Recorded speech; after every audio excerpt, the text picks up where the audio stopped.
नमस्कार. Simple recipe चॅनलमध्ये तुमचं खूप खूप स्वागत आहे. श्रावण महिना सुरू झाला आहे. श्रावण महिन्यामध्ये घरोघरी सत्यनारायणाची पूजा केली जाते. आज आपण प्रसादासाठी शिरा करणार आहोत. त्यासाठी काय काय साहित्य घेतलं ते बघूया. प्रसादाचा शिरा करण्यासाठी सर्व साहित्य ह्या वाटीने मोजून घेतले. ह्या वाटीच्या प्रमाणामध्ये 1/2 वाटी बारीक रवा घेतला आहे, 1/2 वाटी साखर घेतली आहे, 1/2 वाटी साजूक तूप घेतले आहे, 1/2 वाटी पाणी आणि 1/2 वाटी दूध घेतले. दूध आणि पाणी आपण गरम करून घेणार आहोत. 5 काजू आणि 5 बदाम याचे तुकडे करून घेतलेत. 10 ते 12 मनुके घेतलेत.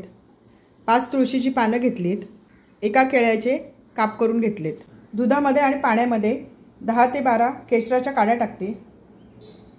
केशर टाकणे पूर्णपणे ऑप्शनल आहे. हे दूध आपण गरम करून घेऊया. प्रसादाचा शिरा करण्यासाठी गॅसवर कढई तापत ठेवली आहे. कढई गरम झाली आहे. कढईमध्ये साजूक तूप टाकूया. 1 चमचा साजूक तूप उरवलं आहे, हे आपण शेवटी टाकूया. तूप गरम झाले, रवा टाकूया. लो टू मीडियम गॅसवर रवा छान भाजून घ्यायचा आहे. गॅसवर दुसऱ्या बाजूला शिऱ्यासाठी घेतलेलं दूध आणि पाणी गरम करायला ठेवलं आहे. रवा सतत हलवत राहायचा आहे. रव्याचा रंग बदलेपर्यंत आणि छान सुगंध येईपर्यंत रवा छान भाजून घ्यायचा आहे. गॅस लो टू मीडियम ठेवायचा आहे. मोठ्या गॅसवर भाजायचा नाही. रवा जळाला नाही पाहिजे.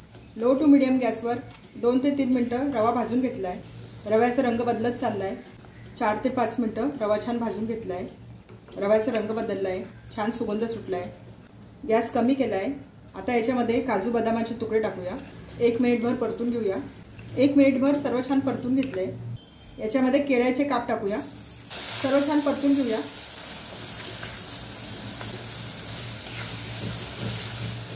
मंद गॅसवर सतत परतवत राहायचे. केळी छान परतून घ्यायची. अशा पद्धतीने केळी छान मिक्स करून घ्यायची. मंद गॅसवर 2 ते 3 मिनटं केळी छान परतून घेतली आहे. केळी छान मिक्स झाली आहे. याच्यामध्ये मनुके टाकूया. मनुके पटकन लाल होतात म्हणून शेवटी टाकायचे. प्रसादाचा शिरा करताना रवा छान खरपूस भाजून घ्यायचा, म्हणजे शिरा चिकट होत नाही. आता याच्यामध्ये गरम करून घेतलेलं दूध आणि पाणी टाकूया. हळूहळू टाकायचं आहे. दूध आणि पाणी टाकताना गॅस कमी ठेवायचा आहे, नाहीतर हातावर वाफ येऊ शकते. सर्व मिक्स करून घेऊया. 1 ते 2 मिनटं सतत हलवत राहायचं आहे. मिश्रण घट्ट होत चाललं आहे. याच्यावर झाकण ठेवते. 1 मिनिटाची वाफ आणूया. 1 मिनिट झाला आहे. झाकण काढून बघूया. सर्व मिक्स करूया. रवा छान शिजला आहे. याच्यामध्ये साखर टाकूया. गॅस मिडियम केला आहे. साखर मिक्स करून घेऊया. साखर छान मिक्स केली आहे.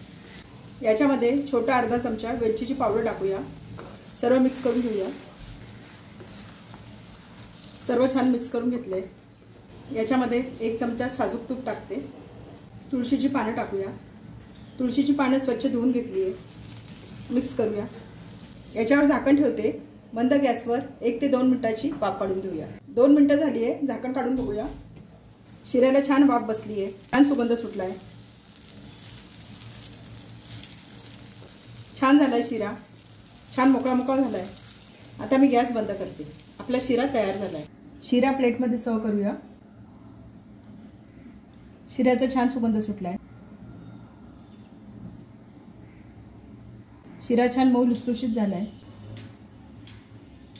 छान मोकळा मोकळा झाला आहे. शिऱ्याला छान रंग आला आहे. तुळशीचं पान ठेवूया. आपला प्रसादाचा शिरा तयार झाला आहे. आपला प्रसादाचा शिरा तयार झाला आहे. प्लेटमध्ये सर्व केला आहे. छान झाला आहे शिरा. हा शिरा करताना आपण एक छोटी वाटी घेऊन त्या वाटीच्या 1/2 प्रमाणात सर्व साहित्य घेतले आहे. जर तुम्हाला प्रसादाचा शिरा जास्त प्रमाणात करायचा असेल तर तुम्ही त्यानुसार मोठ्या वाटीने सर्व साहित्य मोजून घ्या. याच्यामध्ये साजूक तूप, केळं आणि तुळशीचं पान टाकल्यामुळे शिऱ्याला छान सात्विकपणा येतो. चवीला छान लागतो. रेसिपी आवडली असेल तर चॅनलला सबस्क्राईब करा.